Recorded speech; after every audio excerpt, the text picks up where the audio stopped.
I said, plug me in. I got stuff to talk about, damn it.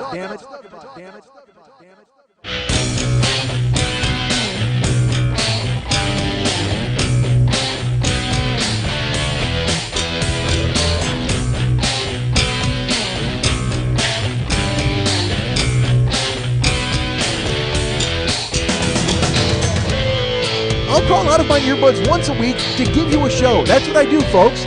I do this show for the common man, for the people in despair. I bring this show into the world and I sell it everywhere. The simple truth lies waiting here, folks, for all of you to share. Hold on, I will take you there. Hey, what's happening? Mike's a 40-year-old boy podcast. All turned around right now, folks. Things are a little strange. I don't know how long this show is going to last. I don't know what we're going to be able to do. I don't know how we're going to be able to make it swing because we are having audio problems. We may even call this show Audio Problems. It's actually not a bad name for a burlesque dancer, Audio Problems. Do you think? That's Lily gave me the eyebrows. Burlesque dancers should start with problems in their name. Well, let's face it. Most burlesque dancers are starting with problems at some point. That's why they became burlesque dancers. That is not true. Ha ha, I'm talking about strippers. So we are here doing this show, and we're recording in Lily's fine kitchen, her apartment, as I stare at double sriracha on the countertop. And I have to tell you, we are in a dilemma. We have a... Are you familiar with the tale of the little boy who put his finger in the dike? Well, now. My friend Lily has a long and storied sexual history. I can't speak to any dykes, but I can tell you that she's had her finger in a lot of interesting places. Well, this particular week, she's got her finger in the most unpleasant of places. We are having audio problems with the laptop, folks. As you've known from previous weeks, there were drop-ins and drop-outs in audio, and we've lost on occasion like 15 minutes of audio when I've been talking, which is a drag. So today I was talking, and as you hear this show, by the way, Lily's in Hawaii, and I'm sitting in my darkened apartment wondering what the hell went wrong with my life. But she's in Hawaii and having a great time. So we are doing these shows ahead of time. We're banking them. We're banking some shows because June was a weird month. Like I'm traveling and she's traveling, and so we decided, hey, let's do these shows. And I was actually, here's what I was planning on doing, folks. I was going to do 2 shows on a Wednesday and then 2 shows on a Thursday. But then I realized I wouldn't get any of my traveling done because I would be dead. So there would be no way. First of all, my voice would be shot. I would be just this burned out husk. My head would explode like the guy in Scanners. I don't know what would have happened. To try to do 4 of these in 2 days. And people have written me and they're like, oh, dude, you know, your show is like, it was only an hour. It was only an hour and 20 minutes. And I'm just like, yeah, that's because I'm doing 2 in a day or, you know, whatever the fuck. And I look, I try to jam as much quality as I can into these shows. I talk until I'm done. I do the best that I possibly can for you fine folks. And I'm glad that you stick around. I know that all of you have paid great sums of money for this show. So I just want to make sure that you get exactly what you've paid for. So I'm doing the best I can to bring you quality and quantity. But we've had a lot of audio problems recently. Not even audio problems. I would say just audio glitches or audio mishaps or audio hiccups. Again, all perfect names for burlesque dancers. However, today when I got here, I started to record and I started to talk and I started to do stuff. And then the sound dropped out completely. And we lost a ton of audio. And then we did a bunch of sound checks and the sound checks were great. And then I started to talk again. And guess what? It dropped out again. Like my voice disappeared. And I know what you're thinking. Well, let's record the rehearsal. That's what we should have done, probably.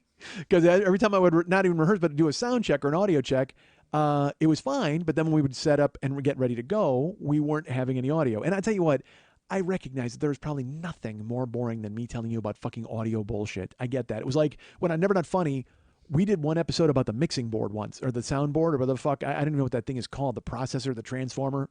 Yeah, that's what it was. We talked about fucking Optimus Prime for an entire show. Me, Matt, and Jimmy. Whatever the fucking, the board, the thing in the middle of the mixer. That's what it is. Whatever the fuck. I don't know. But we talked about it. God damn, this is as boring as that.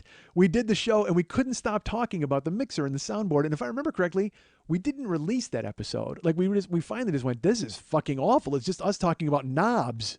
But then I think we included it in year 1, which you can still buy. Actually, season 1 of Never Not Funny is still available and I get a cut of that. So go buy it. Why not?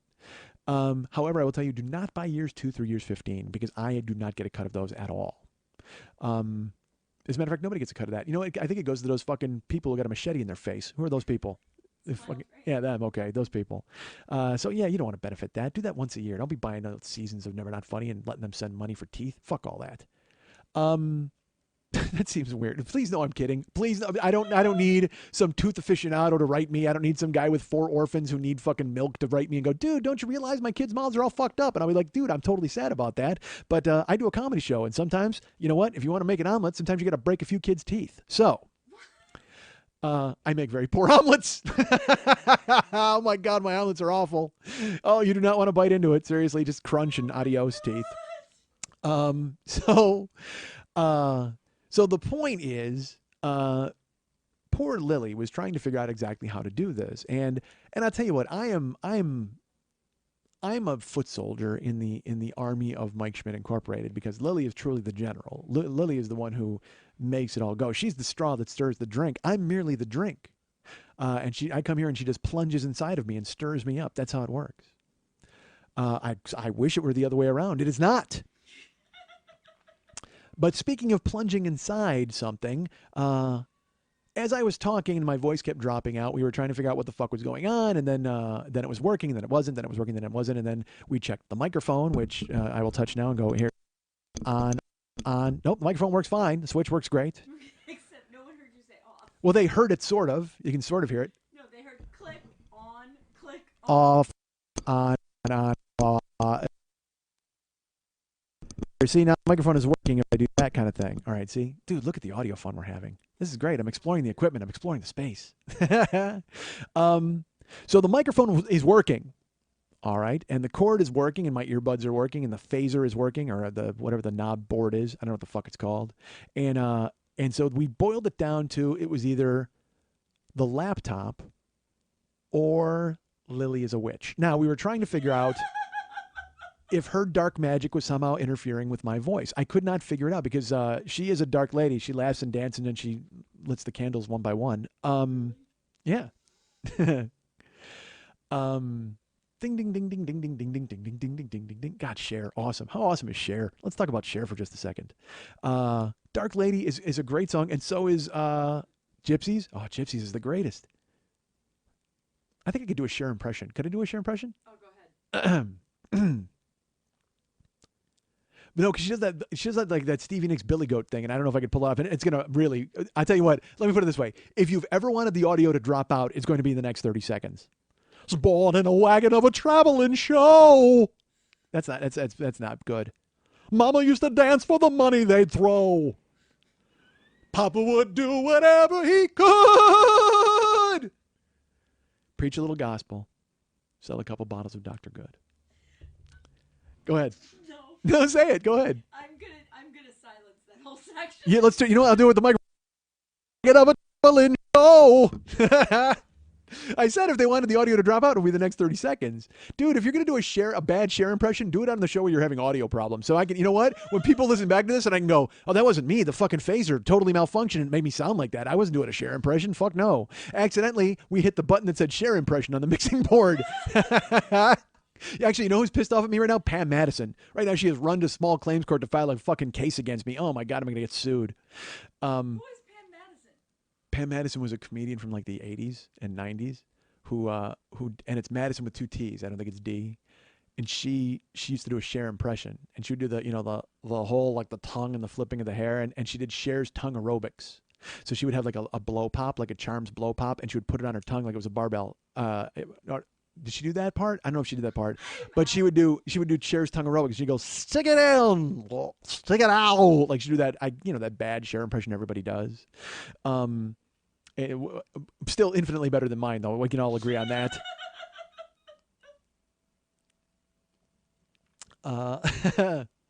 So we're having audio problems, folks. Again, like I said, because part of the show, it keeps making me sound like I'm doing a Cher impression. I don't know what the fuck is going on with the computer. So I didn't know if Lily's dark magic was interfering with my voice. I didn't know how that was working. I didn't know if the boy that we picked up outside of Mobile was giving me a hard time or not. We gave him a ride. We gave him a hot meal. All right. Listen, if you can't do lyrics from the 70s, when can you do them other than on a podcast? I use the new medium to bring people my joy from the past. Papa would have shot him if he knew what he'd done. All right. Listen, we've got three kinds of people in that wagon train. We've got gypsies, we've got tramps, and we've got thieves. Now, I know a lot of you are thinking, well, you know what? That's a 3-in-1 deal. Pretty much all the same thing. Gypsies, tramps, and thieves. Au contraire. Tramps dress like Charlie Chaplin. Thieves wear a kerchief around their face, and gypsies wear a kerchief on their head. That's how you can always tell the difference if they're coming down the street. If you see someone with a kerchief on their head, you're like, gypsy. Someone with a kerchief around their face, whoa, thief. And you got somebody who waddles up to you with a fucking cane and puts a couple of dinner rolls on a couple of forks, tramp. Rarely will you find a gypsy with dinner rolls on forks. All right, so how did we get to share? I don't even know. Oh, again, your dark magic. Lily's dark magic. I don't want to just direct this right at her. I don't want her to feel bad. I want to make sure I'm telling all of you about her dark magic because there is dark magic afoot. I will not lie to you folks. Let me tell you a little bit about Lily today. Lily is wearing the exact same clothes she wore last night. That's says all you need to know about Lily this morning. And she did a show last night and performed, so she was on stage. And when Lily goes on stage, she has to wear stage makeup and things like that. And I'm doing a show with Baby Jane. I'm not going to lie to you. I am sitting here right now. It's really hard to get the blue glitter off. I mean, there is blue glitter, but you had like crazy lipstick on, and it also overnight it did that thing where it just left is this crazy outline of drag lip. Yeah. So I'm not joking. You look like Baby Jane. I washed my face. It just won't go away. Well, I mean, look. You're certainly very attractive. I'm not going to say anything poorly about you. I think you look great. It's just that you look like you 12 hours later. Yeah, leftover. Yeah. Like honestly, you look like you should be walking down the street carrying your high heels. That's what you look like right now. So I mean, it's a good look, certainly. I mean, I enjoy it. But I thought that sort of dark magic from last night, same outfit, Baby Jane was doing something to the computer, but it's not, folks. We've run some tests. I actually thought there may have been a ray emitting from Lily's ample bosom, somehow interfering with the phaser. But we've run some tests, folks, and it turns out there is no ray leaping forth from her ample bosom. And you do not want to know how we had to do those tests. Seriously, I had to call in some experts. Dr. Peter Venkman was here. He's and Ray Stantz, the heart of the Ghostbusters. He showed up. We tried to get Egon Spengler, but I don't think he's available anymore. But still, we got the others. And let's talk about that for just a second. Dude, Harold Ramis dying, fucking awful. I don't know if I got to it on the show here. He was a huge influence on me growing up because I watched SCTV and I loved it. If you've not seen SCTV, my God, get it. You must see it. They have it on DVD, but they don't have the full collections, I don't think. And someone told me they do, but here's the thing. They have what they're calling the full collection is what they can put out. They can't put out all the shows because there's some sort of licensing bullshit. But Jesus Christ, if anybody out there has torrents or rips or anything of the old SCTVs, like all of them, I would love them. Jesus Christ. Read the SCTV book because it is so fucking educational and smart and brilliant because it is truly they were in Canada doing Saturday Night Live better than Saturday Night Live was doing Saturday Night Live. Saturday Night Live became a sensation because it was in America and it got all of this publicity and these guys in Canada were just churning out fucking amazing comedy. And the book is fantastic because they just were in a building. Like it reminded me of like when I worked at Load Media and it just felt like us against the world. It was me and like 5 dudes. And Danielle Koenig. What was me, Danielle Koenig, Pat Francis, and we brought Pete Moore in, and then Jimmy was there all the time, and I brought in all my friends, and we did sketches, and we wrote stuff, and we just felt like it was us creating fun stuff, and it was against the world, against the fucking business guys and all that shit, and that's when I read the SCTV book, and that was the exact same thing. Now, granted, they were working at an infinitely higher level than I was, right, making 30-second shorts for the internet. They were writing brilliant fucking sketches, and you watch it, it's funny, they dug in. The mentality that they had at SCTV was they were like, fuck this. Nobody wants to notice us. We'll make them fucking notice us. And they were pissed at Saturday Night Live, and they were pissed that they didn't get noticed, and they were pissed that they didn't get any money. So they did the best that they could. And they had one guy, I can't remember his name. He's the guy they made on Bobby Bittman's talk show with Sammy Maudlin. Sammy Maudlin's talk show with Bobby Bittman. They had the dancers were named after somebody, and it was named after their costume guy, like literally SCTV's costume guy. But they took his name and they made that the such and such dancers. And This guy was like, he did yeoman's work, like, because he had to come up with costumes and all this for every sketch they wanted. And they said he never said no. Like, they go, can you do this? He'd go, yeah. And then he would find like PVC pipe and copper wire, and he would make them a fucking statue that they wanted. Like, it's just insane what the things that he could do. And they became real DIY and made things happen. And you watch that show, it's fucking cheap as hell. I mean, it's just terrible. Like, when we did the fucking load sketches, we would film in hallways, we would film in fucking conference rooms. We didn't have any spots to shoot. We finally got a green screen, I think, like 3 months into the run. But these dudes just, they're filming in an office building, essentially the same thing that I was doing. They'd have the same fern in every goddamn scene. They did these sketches where Harold Ramis was Mo Green on Dialing for Dollars, and it was just him standing in front of a cardboard thing with a phone, and he would talk to it, and he would fake sweat, and he would go to give the money away, and it was carried by the material. They didn't have to hide behind costumes and foolishness, although they made those work. But they would write sharp fucking literary based jokes, and they were just great. They were so fucking great. And when Harold Ramis died, I should have acknowledged it. I should have talked about it, I guess. And that's stupid to say, because who am I? I talked about Carlin when he died, and Tony's. I talked about fucking James Gandolfini. It's just a shame when you see people that have influenced you and people whose work you've admired, and people who've done great work, because Harold Ramis, he wrote Caddyshack. I mean, Jesus fuck. He should be canonized for that forever. I mean, even SCTVs. But if you look at it, dude, fucking Groundhog Day is a masterpiece. Groundhog Day is a fucking masterpiece. And everybody's like, oh, Bill Murray. But dude, Harold fucking Ramis. And I just got there on accident because I mentioned the Ghostbusters and Egon Spengler and all that. But it's because also this week, I wanted to talk about it on Facebook. And then I thought, well, that's indulgent. Other people were. And it just... I woke up yesterday and I saw that Rick Mayall had died. Rick Mayall, if you don't know who Rick Mayall is, he was a British actor and comedian. And I will say this, I cannot speak to Rick Mayall's body of work. I can't. I don't know any of his characters very well. I should say any other of his characters very well. I know that he did amazing work. I went into a YouTube hole with him and I saw some interviews. I know he did Drop Dead Fred, and I saw some of the work that he did later in his career, and it was brilliant stuff. He could lose himself, but at the same time he was always Rick Mayall, and he just did amazing quality work in comedy and also in some drama that when he worked over in England. But I know him from a show called The Young Ones. And when I was a kid, I was lucky that my mom liked British comedy. Like on Sunday nights, my mom would watch Monty Python. So we got to stay up and we'd watch Monty Python. And that was at a young age. I mean, I was 10. It was on the PBS station in town. And we would watch Dave Allen at Large. We would watch The Kenny Everett Show. These were English shows that my mom would get high and fucking laugh at. She thought they were hysterical. But Monty Python was the one that resonated with me. It is so brilliant to watch. There is a sketch. I'm going to implore you to find it on fucking YouTube. And I think I've talked about it on here before because it is fucking 45 seconds of brilliance. Because a lot of their stuff, look, a ton of their stuff is brilliant. The movies are brilliant. Holy Grail is fucking genius. And I love the series. I have the entire Monty Python series on DVD. And because they write smart, they write off the top of their fucking intelligence, because in America, we're dumb fucks. You know what I mean? There are people out there who say, speak English or leave. Speak American or leave. Yeah, American. You know what I mean? American. But in England, dude, they know French, they know German, because you know why? You can hop in your car and drive to Germany. Like literally, it's one big continent and you're all blended in. And so they just, you know what? Let's learn some French because we're going to go over there and they know us and they're going to come here and we're going to learn English. They're not arrogant. I mean, I don't know if they're fucking arrogant. I've never been to Europe. They may be completely arrogant. The French may hate us. I don't fucking have a clue. I mean, honestly, I don't know. I'm a dude doing a free show in a stripper's kitchen. I can't speak to what goes on in Europe. I have no idea. But I know that it always seemed to me like they were inclusive rather than exclusive. And Monty Python also wrote at the top of their intelligence. So you know what? Come with us or stay behind. You're fucked.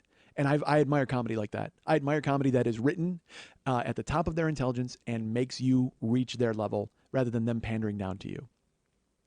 I'll tell you about a couple of sketches, and I swear to God, I've gone through this. I must have talked about Monty Python before because they're a huge influence. Maybe when Graham Chapman died, possibly. I don't know. God, have I been doing the show that fucking long? Christ, I hope not. One sketch I will tell you about. Well, there's a million. Fuck, I'll thumbnail them. I won't go into detail. The fucking election night sketch is genius because that's from like 1968.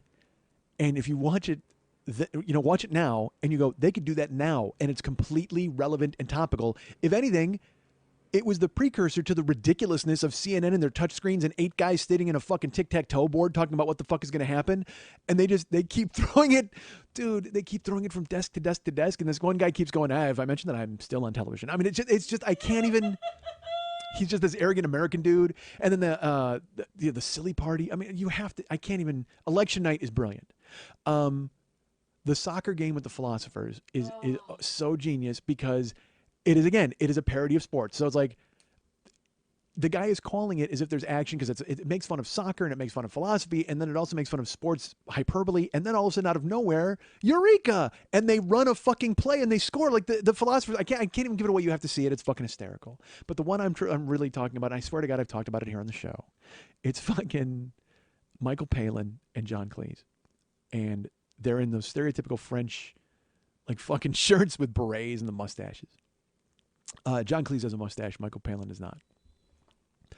And they're trying to describe a flying sheep. It's a sheep that's also a plane. And they're explaining it in French. So John Cleese is talking, and he's explaining it, and Michael Palin is going, and it's in French. And as John Cleese finishes his description, he takes the mustache off, and he puts it on Michael Palin, and then Michael Palin gets to be French. Like it's like that's so he can now speak French because he's wearing the mustache. And the best part of it, I don't know how many takes there were. I don't know if it was done live or what. But Cleese, because he's making Michael Palin laugh. You can see Michael Palin hiding his face because he's laughing so hard at it. Because John Cleese is like, I can't even describe it because he's trying to basically saying they're going to reveal a secret about the plane, and then when he opens it up, they clap and they do this like weird dance, and he jumps and he's like that I can't even describe it, but it's so fucking amazing. But when he puts the mustache on Palin, and Palin has to hide his face because he wants to laugh hard in John Cleese's face, and he goes, and then Palin has to put the mustache back on and go, merci. Dude, I'm not describing it well. But if you go find it, it is so, and again, it's all in French. I don't know what the fuck they're saying. I don't know anything that they're doing, but just the gestures and the fact, the arrogance of being in French, and then the mustache transfer, and then the fact that Palin is trying not to laugh so desperately, because he doesn't want to ruin it. He that's the thing. It's not like, you see guys now like Fallon and them, they'd laugh in a sketch and they think, oh, we're having fun. We're showing that we're all having fun. But they truly are trying to get through the sketch, and Palin can't because he's fucking dying. So amazing. So I already had a base in English comedy because I was watching Monty Python all the time and stuff. So then I got to be a teenager, and MTV showed up, and I loved MTV. I mean, it was my fucking babysitter. I just sat there and stared at it all the time. And they announced that they were going to do a show called The Young Ones on Sunday nights. And I just liked videos. You know what I mean? Like, I didn't know why MTV was showing shows. It made no sense to me. But all of a sudden, they were going to do this show, and it was some English show. And I was like, well, if it's English, I'll give it a chance. I guess I'll check it out. But it's, I don't know what The Young Ones is. And we watched the first one in my house. And I remember it was me and Glenn, my brother Glenn. And dudes, you know the feeling when you discover something you know you're going to love forever. And that's how I felt watching that show. Like, it just unfolded, and it was everything I wanted to see. It was just because, Mike was Mike, and Mike held it down, and he was the Mo. It was the Three Stooges with a fourth dude. It was just from England. It was so ridiculous, but also written in a way where, and dude, when Rick Mayall opened his mouth, and you saw the character that he was Vic, because he couldn't pronounce his R's.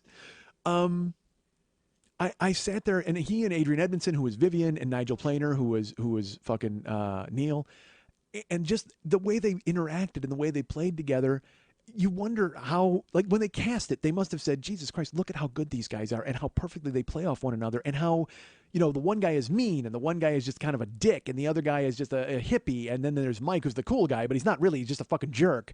And they live together, and then Jerzy Belofsky shows up, and again, I'm not doing the show justice, but I will tell you this. Everything Rick Mayall did was great. Everything, every choice he makes in that show, every face he makes, every sentence he utters, everything, dude, there's a line, and it's not even funny. He's not even meant to be funny. They go to a bar, And the four of them are sitting there, and Rick is miserable. He doesn't want to be in the bar because Adrian, Vivian is just mean to him all the time. So Vivian goes to order drinks, and first of all, Vivian asks them what they want, and Rick, of course, gives some fucking shitty answer, and so he orders him a baby sham, which is fucking ridiculous. It's a drink in England, and then the woman behind the bar goes, Vivian, and he goes, oh, hello, Mom. And it's his mom at the bar, and we've never met Vivian's mom. We don't know anything about her, and she's just like this trampy chick. And the best part is Rick tries to be snide, but it is one of the delivery on it is so perfect. He kind of side glances at Vivian because he thinks he's got him in something. And he goes, Vivian, I never knew your mother was a bartender. And just the way, it's not even supposed to be funny, but the way he delivers it, it leveled me because he's so shitty. He's just so mean, and he thinks he's finally got a victory. But then Vivian, of course, goes, well, she was a shoplifter when I knew her. So it's like he trumps all of Rick's nonsense and everything's destroyed. It's fine.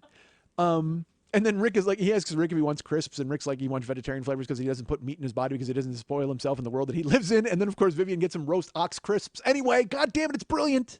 I mean, all of it is brilliant. Every episode, the interplay between Vivian and Rick. There's a scene where Rick, he's leaning up against a window, and they come in, and he's pressed against the window the entire time. And then finally someone says something to him, and they're like, why are you up against the window? And he goes, he says, Vivian smeared super glue all over the pane. And Vivian goes, I did. That was a good joke. I can't do the voice. And then Rick stays against the window. And then eventually Rick goes, I'm not because, and then he pulls himself with a flourish off of the window and he goes, I was lying. It was all a joke and you fell for it like the fascists you are. So he committed himself to lean against the window for hours to fool them. And then nobody cares. That's the best part is nobody fucking cares. Dude, and then he's got to sit in the rickety chair. Oh my God, it's fucking, I can't. The fact he died, and it's a terrible thing because, again, he was a major influence because, dude, 30 years later, I am quoting him every day. Every day I quote that character. To be able to create something like that resonates with people, to create something that lives beyond you. And, I mean, all of his work will live beyond him, certainly. But I only know him from one thing, and I think that speaks to the power that he had as a performer. I only know him from one character. I only know him from one, I think there's only 15 episodes of that show. But from the instant I saw it, I knew I would love it forever and never forget it. And I think as a performer, that's all you can ask for, is to create something that people will love, create something that people will identify with, and create something that people will champion. And I've championed that forever. I mean, it's a few years ago, I got a package from Dave, and he got me all of the Young Ones on DVD for Christmas. And I just stared at it. It was like I almost didn't even want to open it because it was like this weird prize. You know what I mean? Because I had often thought of buying it for myself, and then I never did. And it was one of those luxuries where I was just like, should I or shouldn't I? And I'd love to have it. And then when I got that and I opened up, I felt like I did when I opened Kiss Alive 2. I really did, because it was something that I knew I was going to love forever, and now I knew I had it, and I could do whatever I wanted. And I was so excited and so happy. And then when I saw that he had died, and he had a few years ago, I think he was in a coma. Was he in a car accident or a bicycle accident or something, and survived it? Because I remember then it was a scary thing, but he was able to get through. And I read an interview with him where he was saying, and it was such a great way to put it. He said that a lot of men, when they get into their 40s and 50s, they get sad, or they have regret, or they wonder where their youth is going, and they have this male menopause. And he said, I was in a coma. I missed all that, and I woke up and I was just happy to be alive. And that's how I've been able to live the rest of my life, because I was so happy that I'm even here. I missed all the, basically the ennui of, oh my gosh, where's my youth gone? He realized not what he had lost. He realized what was ahead. And that is so hard for anybody to do. I trust me. I just had a talk with a friend yesterday, and I was trying to explain that you got to be a shark. You got to be a shark. You just got to move forward. And you can't fucking think about what you did or what you didn't do or what happened or what didn't happen. You need to just move forward and see whatever's going to happen and make it work. That's what you got to do. So it's terrible that he's gone. And again, like I said, I can't speak to his other work. I don't know it, and I'm sure a lot of people do, and you love it, and you think it was great, and that's fine. But I just know that he created something that I know I will love for the rest of my life. And it's disappointing and sad. And he and Harold Ramis and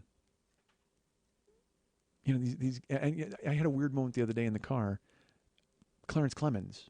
I don't even know why that popped into my head. You start feeling your mortality as you get older, and as I'm lifting and trying to stay in shape, and then you're trying to change your life and you're trying to be happy, and then you're just like, that's all that matters, right? Just be happy. That's all that fucking matters. If you could just be happy, nothing else would matter to you.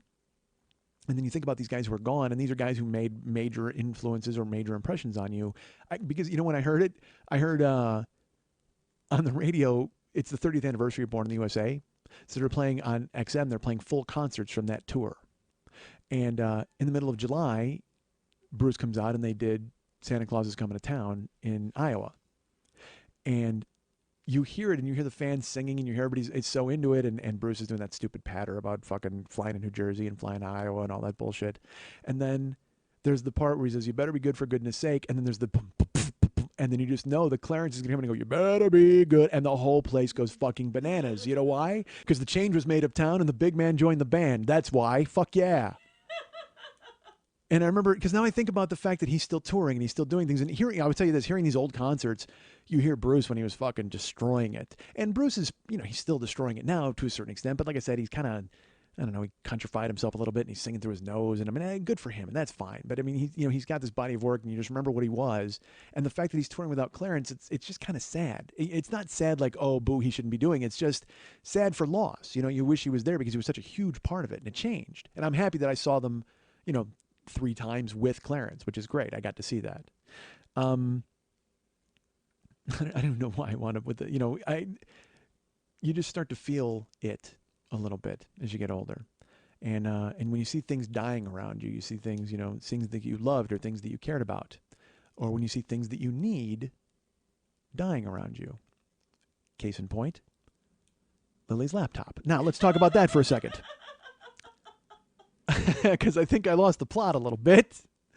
I was telling you we've been having audio stuff going on, and we finally narrowed it down. It's Lily's laptop, which is, of course, an Apple product, and we endorse those strongly. We have no deal with them just yet. Still waiting to hear back from Mr. Cook or Mr. Clark or whoever the fuck we called. We didn't call anybody. It turns out Lily's audio jack, like I mentioned, the finger in the dike, well, I can't speak to dikes, but I know Lily's had her finger in a lot of interesting places. And one of those places it is right now is she actually almost has it stuck inside of her computer. Because Lily, during this entire show, is forced to hold the audio jack inside the computer so we have a connection and you guys can hear my voice.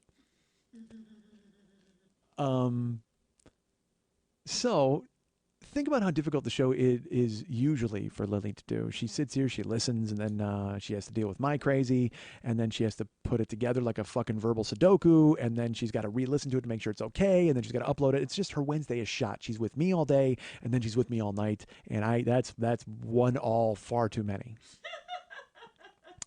But now, not only does she have to sit here and listen, not only does she have to edit, not only will she have to upload later, let's throw in the added attraction of manual labor as Lily is literally, she has her hand pressed against the audio jack. Dude, I can't even explain. I'm looking at her. She can't even move freely. I mean, normally she can't move because of her back and her knee, but now she's got her hand pressed up against the, and I'm like, let's get some duct tape. Let's just do that. But I think that would be even fucking worse because who knows? Because, dude, it's an Apple product. I don't know if you put duct tape on it, perhaps it'll absorb its properties and then it'll become sticky. I don't know. Apple makes magic stuff.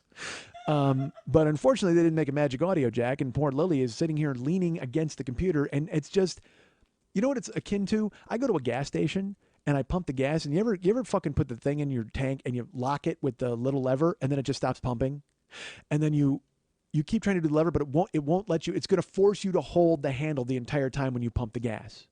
And you're never more bothered in your life than that 5 minutes of pumping gas. It could take 2. Like it could take 2, but you're like, God damn it, I had to give you 3 extra minutes to fucking get this gas in my goddamn car. I'm just gonna leave my fucking car here and walk. Like, you're just so frustrated. Like, Lily, I'm sure, just wants to take this laptop and whip it out the fucking window right now, because otherwise you know what it looks like? Lily's trying to win this laptop. That's what it looks like.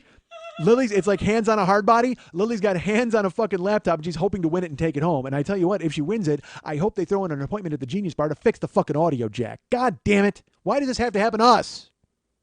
I don't know why I'm decrying it. It happens to everybody. It happens to everybody, right? But again, it's just another thing to fix. It's another thing to do. But you know what we do? We shark it. We fucking black eyes and we move forward. And we just fucking find a naked woman in the middle of the night and we bite her. That's a good plan for both Lily and I. Separate or together. Why don't we find a naked woman in the middle of the night and bite her? I think that's a good plan.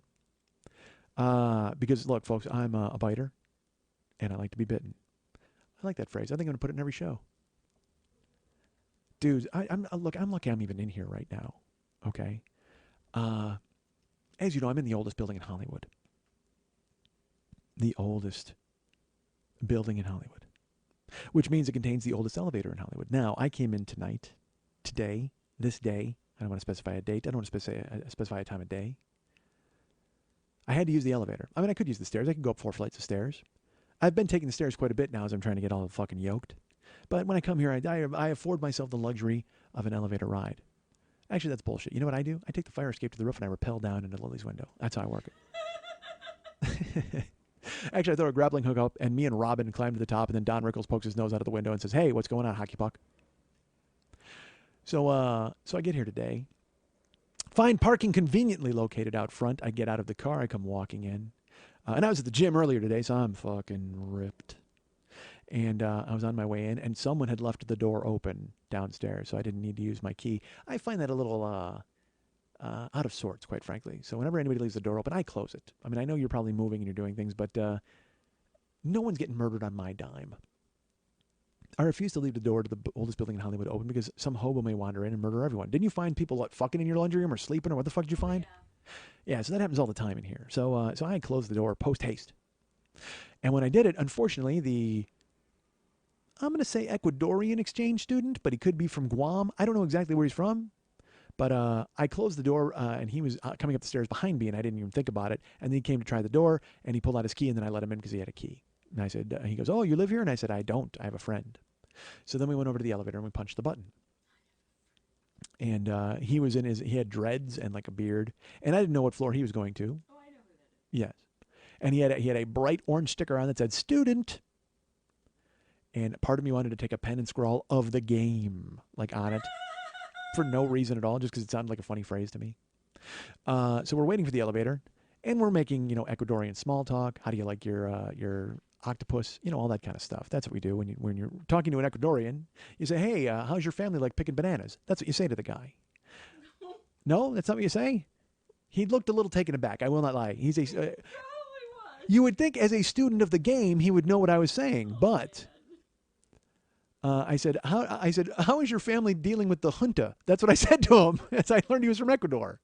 I don't know where he was from, but who cares? With that accent, I'm sure his family is dealing with a junta somewhere. There's some sort of coup going on in the country where he's from. I guarantee it. So we're waiting for the elevator. And by the way, I should tell you, again, dreads, kind of like dreads, ponytail, and then beard, Van Dyke full beard face. He was an Ecuadorian hipster of the highest order. So we're waiting for the elevator to come down in the oldest building in Hollywood. My hand's asleep. Is it really? Yeah. Which, so you were going left hand, we got to switch to the right? So folks, we're switching hands, so my voice may fall out at this point. Don't be alarmed if there's some sort of audio jiggle. That will be unfortunate because Lily is switching hands, and then eventually she's going to have to just use her knee. And what do we do? Keep telling the story. Oh, you just want to... My hand's asleep. Oh, I'm sorry. See, that's another thing too. Is we gotta. I told Lily. You tell the story. I told Lily I would blaze through the show because unfortunately she's got to be holding the laptop. Well, look, people want to know behind the scenes. They got to know play by play. No, they don't. People want to hear all sorts of stuff. They want to hear all the stuff, the roundabout stuff. They want to know what you're wearing, what you're looking like, and what you're doing. They want to know about your baby chain wheelchair. They want to know about me bringing out a bird on the fucking chafing dish. They want to know all about that stuff. But you are holding the plug in, Lily. You are holding the plug in. So, me and Ecuadorian Jack Jones are waiting for the goddamn elevator to come down. And I should tell you, there's only I don't want to say how many floors there are. I don't want to give away exactly where Lily lives. I've done that before and been upbraided for it. But I can tell you, the elevator is mighty slow for the amount of floors that are in this building. Like it's a real chug-a-lug elevator.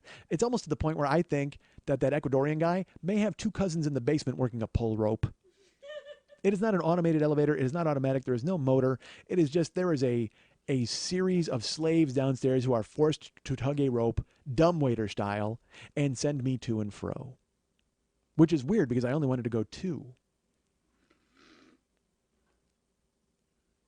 I did not have a good time at fro. So, the elevator is approaching, and I am almost out of Ecuadorian small talk.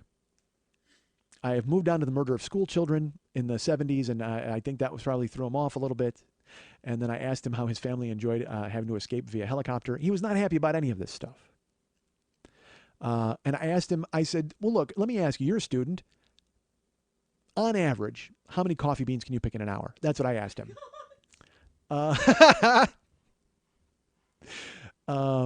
So we're waiting for this elevator. Again, folks, it's a long elevator trip. I'm running out of things to say to the guy. Because again, I'm not from there. So I don't know if it's inconsiderate to broach the subject of the military general who killed all your cousins. I have no idea if that's what I'm supposed to do or not supposed to do. So we're waiting for the elevator, and it finally comes down. And there's a double door system with the elevator. There's a door we can open, and then there's a door on the inside that opens. And I will tell you this, whenever I come here and I take the elevator in the oldest building in Hollywood, it is always a shock to find somebody else in the elevator. Like when the door opens and because it's a reveal, there's no, like elevator doors open and you go, oh, there's people. But this is like a double reveal because there's a double door. And some people are tiny. So like the open door opens on the inside and you see through the window, oh, there's nobody there. And then you open the door, a midget, like freaky, weird midget person. Who's this? There's a crone. Oh my Lord, there's a crone in the elevator. Who's this old woman who is bent and gnarled? That happens quite often. So the elevator comes down, and I look through the window, and I don't espy anyone. I don't espy anybody at all. So I go to yank the door open, and I hold it open for Ecuadorian John Mayer, and I'm like, hey, after you. And I open the door, and we are accosted. The elevator is full. And by full, I mean it has a tenant, an occupant. Not full of people. It has one guy and something he's moving. And I look, when I say a guy, I probably should describe this guy a little more in depth to you. This elevator opens, and I open the door, and this elevator contains a wizard. Now, this elevator contains, quite honestly, it is the crazy old man from the Soundgarden Black Hole Sun video. That is who is in the elevator. He has like circle shades on, and he's got a white beard that goes down to his chest, and he's bent in half. I mean, he's almost a hunchback, and he's all wrinkled and crinkly and strange, and I'm waiting for him to look up to me and go Klaatu Barada Nikto and a robot to emerge from a wall. I mean, it is like, because clearly he has some sort of dark magic to counter lilies. I know he does. He is. I'm waiting for him to look at me because I'm about to get in the elevator. I'm waiting for him to go, none shall pass. Like, I'm waiting for that. And I will tell you this, he looked stunned when the elevator opened. He just saw me and Ecuadorian Dave Matthews there, because I think he was thinking he was going to have to fight a Balrog to get out of the elevator. I'm not sure how he felt about it, but he looked like he was about to tussle with a Balrog. Absolutely. Now, this is an old man. I mean, he's a wizard. He's old as the sands of time. And he's got crazy white hair and crazy white beard and crazy mustache. And you would think to yourself, oh my God, that's a horrible sight when that opens the elevator and you see this bent person who is all white and wizened and has all of the memories of magic within his mind. But I will also tell you this. Here's another bad thing about this guy. No shirt. No shirt at all on this gentleman. He is a topless wizard. And I don't know if he needed to be. Again, I think he thought maybe the Balrog was there, so he was stripped down for battle. I can't figure it out. But no shirt and jeans. And he has a suitcase on a dolly. And he's hunched behind it. But it looks like he has no control over it whatsoever. Shirtless. I think they were jeans. It may have been his leathered legs. I have no idea what he was wearing. He may have been, again, varicose veins. They look like denim. If you have enough of them, it looks like you're made out of denim. Shirtless and crazy up top. And again, right out of the Black Hole Sun video, his eyes got really wide and crazy, and his mouth made a weird gaping grin. He looked like he should be on a Jethro Tull album cover. That's what this guy looked like. He was Aqualung. This guy absolutely was Aqualung. And that suitcase was thick as a brick. I don't know what the fuck was in it. But he was out for some bungle in the jungle, I can tell you that. This guy, that's a great call. He should have been on a Jethro Tull album cover. God damn it. Just leaping around like a gnome. Like a long-haired leaping gnome. That's it. War should write a song about him, because that guy looks like he spilled the wine all over the goddamn place. Fuck, old, crazy, weird, suitcase on a dolly. And again, the door opens, and me and Ecuadorian Philip Phillips are just staring at the guy and wondering what the fuck he's gonna do. And I'll tell you this, when he opened it up, and he was fucking gruesome looking, and he had the suitcase on the dolly, and it looked heavy, and the fucking, weirdly enough, fucking Ecuadorian Jason Mraz is like, hey, you want some help with that? I'm like, dude, what the fuck are you gonna help this guy with? Really? Look at him. He's been alive for centuries. There's nothing you can do. If he wanted to, he could fucking tap out his nose and make the fucking suitcase go out to his chariot or whatever the fuck he's gonna leave on. His winged steed. I have no idea what this guy drives. It's got to be a winged steed. So I will tell you this. He's in there. He's half naked. He's got the fucking suitcase. And dude, when the fucking elevator opens, just the strongest, the most brutal, the most heavy punch in the face of garlic I've ever had in my life. I mean, it was like, you know what? His name must have been Gilroy. That's my only guess about this fucking guy, because it was just this strong garlic that hit me in the face to the point where I went, whoa, like it was that bad. And I don't know if he was sweating it or if he had a suitcase full of shrimp scampi. I couldn't figure out what it was.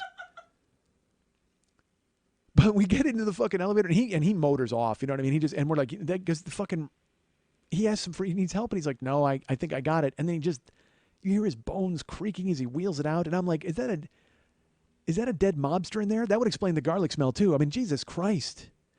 So we get in the elevator. And it closes, and it reeks. It reeks. It smells like a cock wrapped in salami. I mean, it is just fucking so gross. It is just like a ball sack filled with garlic. I mean, it's just this nasty, funky old man smell with also garlic. Ugh, so gross. Ugh. And here, but I will tell you this, those things I just said, I looked at fucking Ecuadorian Jim Croce, and I'm like, I go, what do you think, dead body or suitcase full of shrimp scampi? What do you think he had there? And he just starts laughing. I was surprised that he got it. Like, he started laughing. I go, because, dude, this garlic smell is brutal, right? And he goes, oh my God, yes. And I go, dude. And then I said, it smelled like he had a cock wrapped in salami. And then he's like, I did all of this stuff in the fucking elevator for the fucking dude, and he's laughing. And I'm like, yay, laughing, finally. And it was just anything to keep from breathing, because I had my nose closed. I was just fucking, what a terrible ride up all the floors. So the door opens. He's going to the same floor as me. And we get off the elevator, and he actually comes up the hallway with me. And now it's weird. You know what I mean? I just want to cut him loose. So he says, oh, do you live here? And I said, well, no, I told you downstairs I have a friend. And I was walking toward Lily's place. And he goes, who's your friend? And I said, she lives like right next door over here. And he goes, oh. And I'm like, yeah? And he goes, your friend is pretty. And I said, no, yeah, she is. And he goes, no, your friend is very pretty. Aww. Really? Aw? Really? Yes, all women? Really? Aw? I thought I couldn't tell girls they were pretty. I know him. Well, he thinks you're pretty. Wait, check that. He thinks you're very pretty. So look, Eddie's not here. I say I put on the big watch and I go Chuck Woolery and I make an oldest building in Hollywood love connection with you and Ecuadorian Cat Stevens. Why don't you hop over there? How's your hand holding up? Is your hand still asleep? Well, you know, like they say, if you jerk off with a hand that's asleep, it's like it's a completely different person. So go over there. I say you do it. I say you go, you bring your dark magic, you bring your dark lady nonsense right next door and you take care of this kid. Because you never had school in it, but he's going to teach you well with his smooth Ecuadorian style. And 3 months later, I'm going to come back, you're going to be a gal in trouble, and we haven't seen Ecuadorian James Blunt for a while.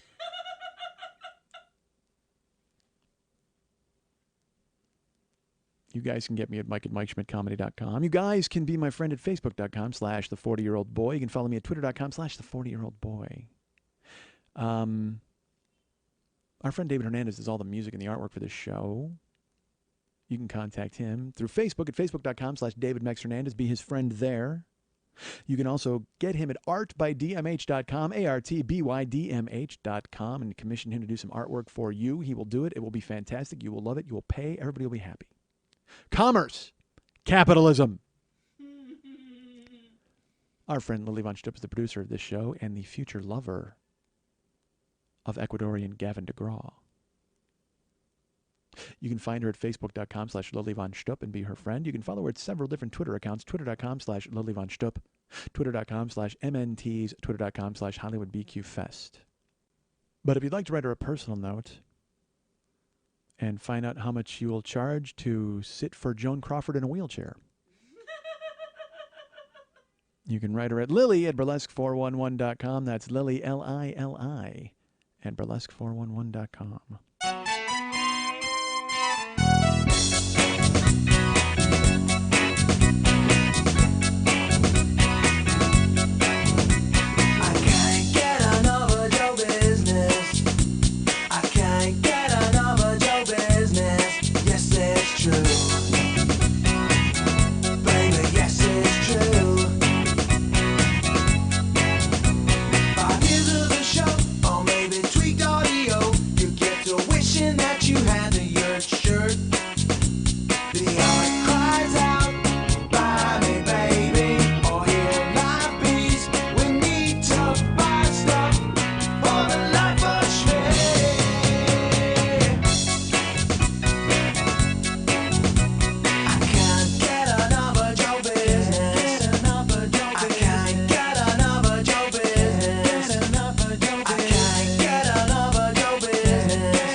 Want to remind you folks about the Monday Night Teas every Monday night at the 3 Clubs on Vine at Santa Monica. 10 o'clock p.m. is the show.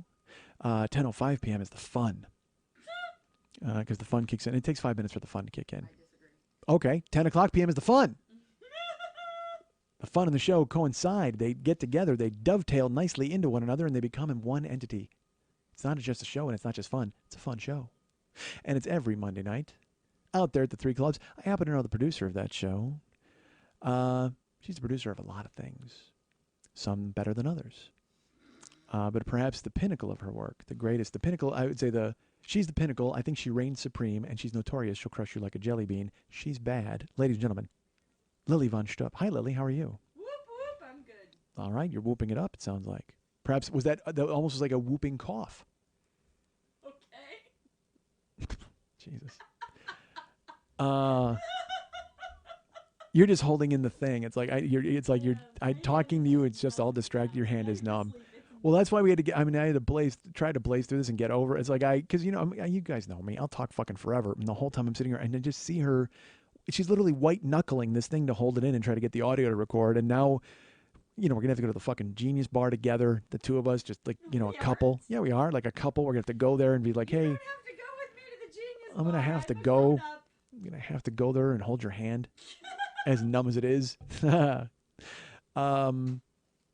the four of clubs, what the hell is that? The Monday Night Teas, the 3 Clubs. It's an amazing show, a show that you love. Now, people know that you're in Hawaii, and so Bella's running the show while you're gone. Is that true? And how are reports from the mainland? Are they turning out good? No, I am not psychic, so I don't know yet. I see. Well, I'm assuming it's all going very well. I'm assuming Bella has not let the club burn down, and she's quite responsible. She offered me some pie last night. I had to turn it down as I went out. I went to,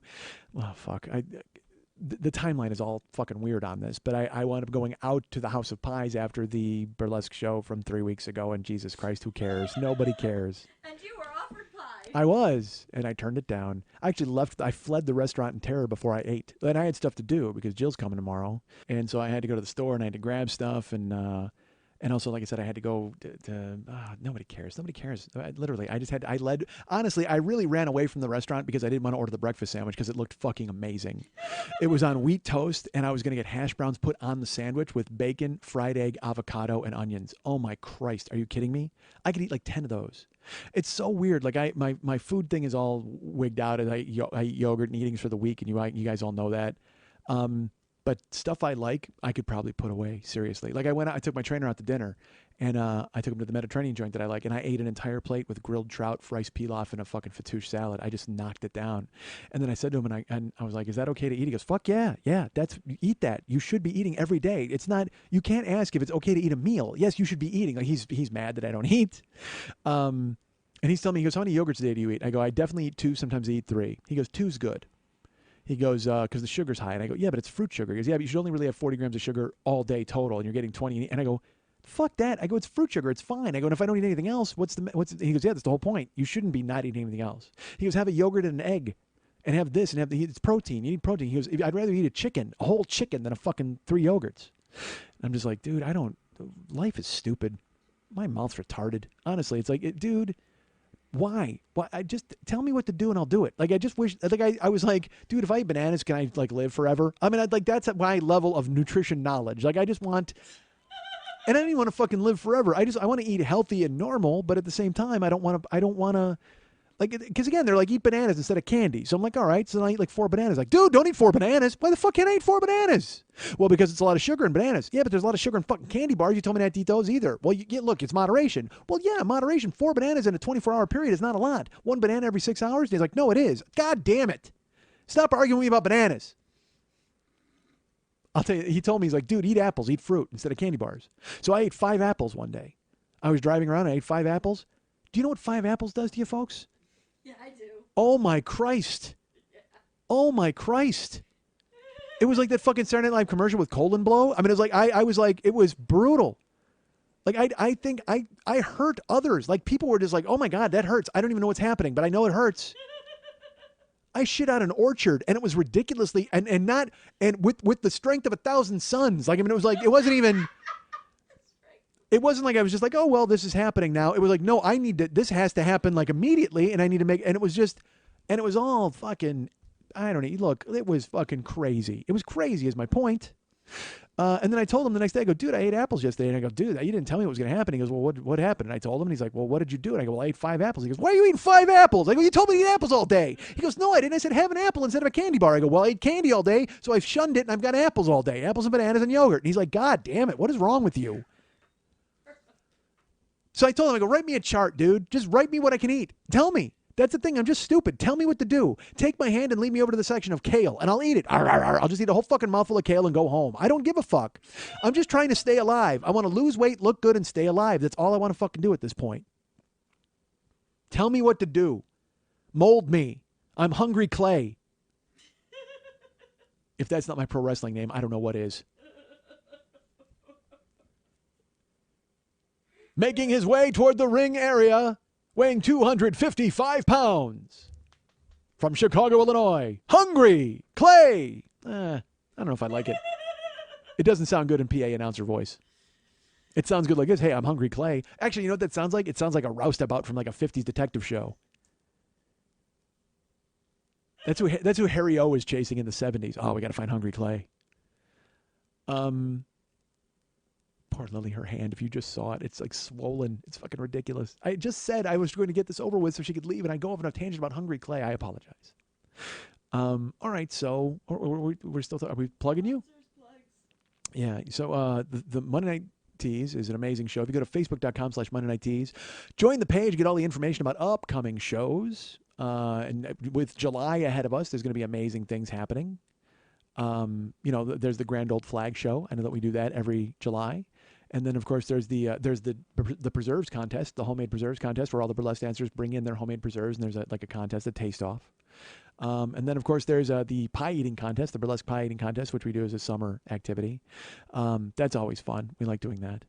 And so please come out again. All of this summer fun. It's going to be great. There's strip jarts. We're going to be playing that. That's going to be fun.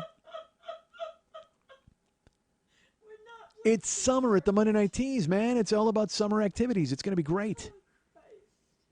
All these girls stripping down to their koozies. All right, so go to facebook.com/Monday Night Tease and learn about all of the upcoming shows. Go to brownpapertickets.com and buy tickets to those upcoming shows. And I suggest that you buy them because otherwise I may do that Don Knotts buy again. What the hell was that weird thing? Buy? Well, I'll tell you what. That was the worst Don Knotts ever. What's better, my Cher or my Don Knotts? You can't decide. Does he love me? I want to know. All right. No, do it in Don Knotts' voice. Does he love me? I want to know. Oh my God, he sounded like Auntie M. This is awful. Jesus Christ. You know what? I'm putting this on the shelf with the fucking, the Never Not Funny where we talked about the phaser box for fucking 4 hours. Jesus God. What a mess. All right, the Monday Night Tease is awesome, and go to the Brown Paper Tickets and buy all the tickets for it. It's going to be great. Go to MikeSchmidtComedy.com and go to the Joe Business page and buy stuff so I don't have to fucking do this anymore. Jesus God. So I don't have to bank shows and have my producer traveling, and it's like I got to learn to do it. And again, remember, the new format of 1.5 hour show every day is on the way. It's coming very soon. So go to the Joe Business page at MikeSchmidtComedy.com. Dirt shirts are available. Of course, tweakedaudio.com, a huge supporter of the show. Thank you so much, guys. We appreciate it. And go ahead and support them if you would. They're great. We're awesome. They're awesome. We love them.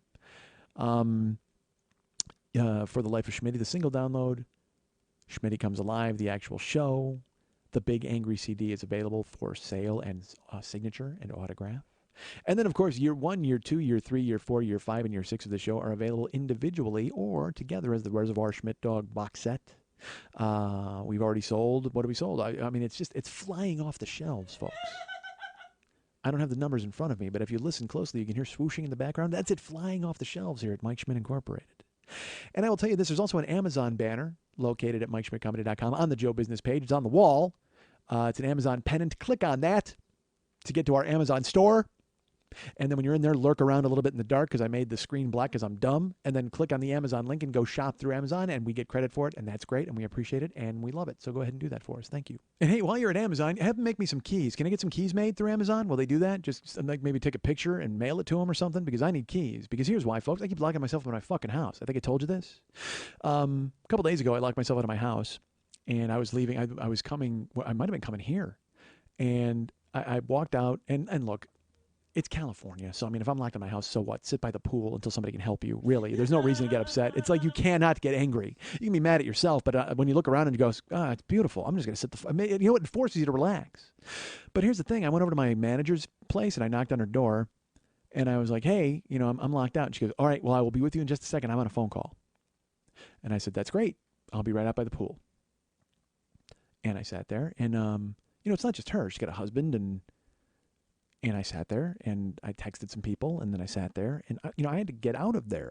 I mean, your job is the manager. Your job is not to sit on the phone. I mean, I'm sorry you're on a busy phone call. And again, I'm sure I'm being a dick here, but you know, I pay rent. I pay your salary, and part of your job is to help stupid people who lock themselves into their apartment. So I got up and I went back to her house, and I knocked on the door, and she looked at me. She goes, I'm sorry, I'm on hold. And I go, I understand that, but can you throw me the key so I can get my own key? She's like, I'm sorry, I have to go get it myself. And I know where, and I'm just like, well, I'm sitting by the pool. And it's so funny. That's the thing. I'm trying to argue with her to get me into my house, but all I can say is I'm sitting by the pool because the pool is fucking awesome. I mean, and I have no argument. And it's such a childlike argument. I want to get in my house. Please let me in my house. It's your job to let me in my house because I'm stupid and I left my keys. And it was just, I just do this because there's so much shit I got to grab. I got to grab a fucking cooler, and I got to grab my fucking wallet and phone and keys. And finally, so I'm sitting by the pool, and finally she gets out of the apartment, and she looks at me and she goes, I'm sorry, that was a really important phone call. And I said, well, I understand that. I just wanted to get my keys and get out of here and go ahead and hop in my car. She goes, well, I get that, but you know, I'm not just here for you. And I was okay until then. But I looked at her finally and I just went, actually, no, that's exactly why you're here. You're here for me. Because she didn't expect me to say that. You know, people are always weird when they don't expect you to say things. And I go, no, that's exactly why you're here. You're here for me. And she stopped in her tracks and looked at me and said, what? And I go, yeah. I go, I don't mind. You're on your phone call, and I'd let you do it.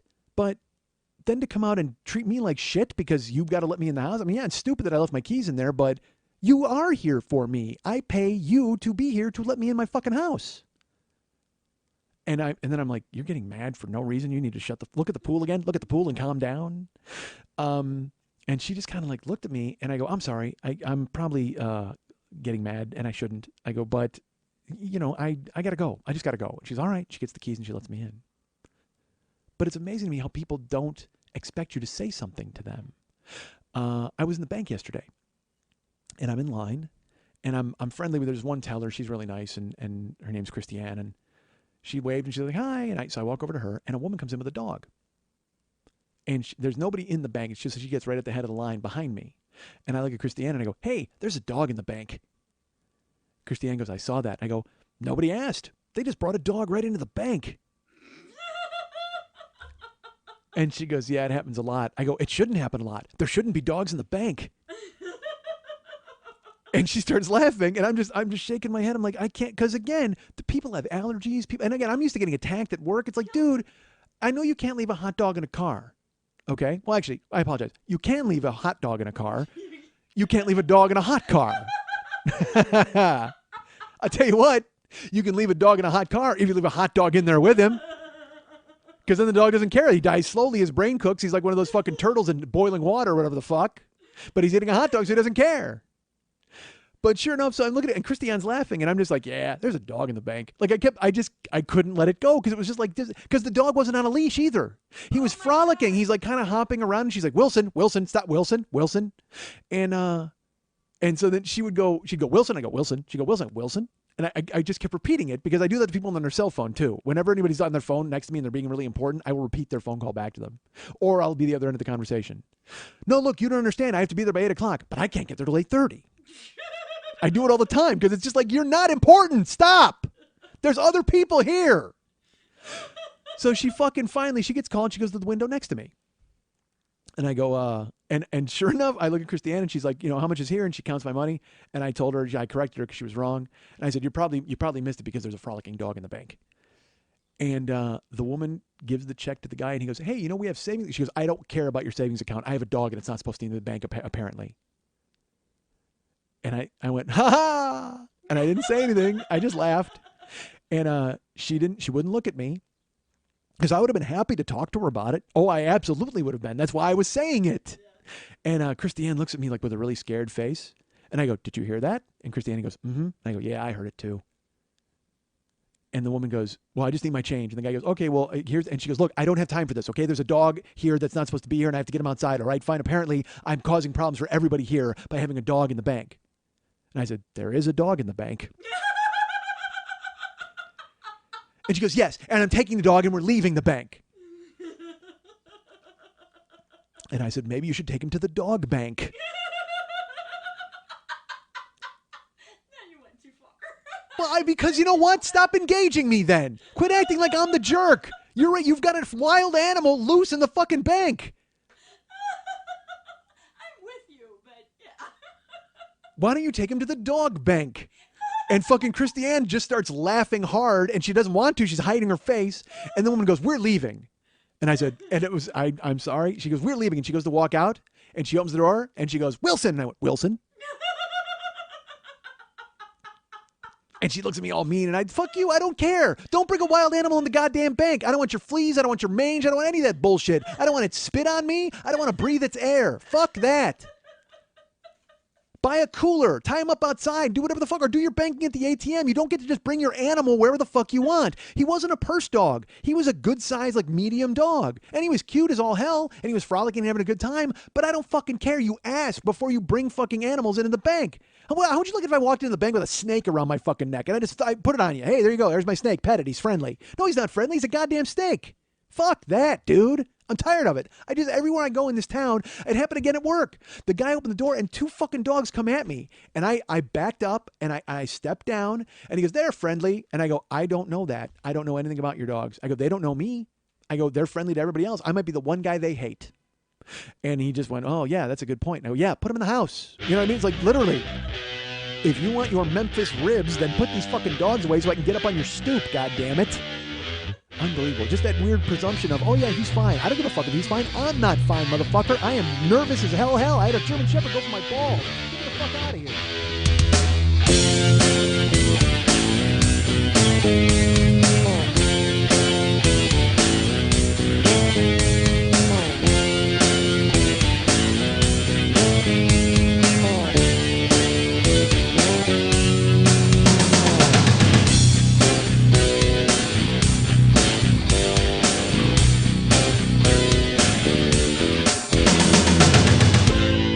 This show is not surgical at all. You know what it is? Actually, it's surgery. This show is surgery performed with a helicopter. That's what it is. It's like there's no delicate knife strokes and there's no intricate cuts. It is just a fucking guy getting tossed into a propeller and there's blood and guts and viscera all over the goddamn place. But eventually, we'll get his liver out. It's gonna happen.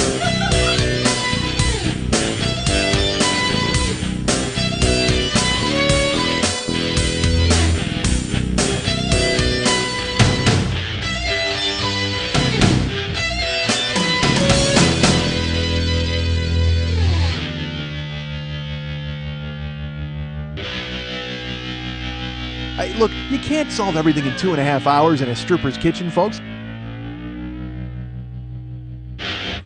That's clean and sharp.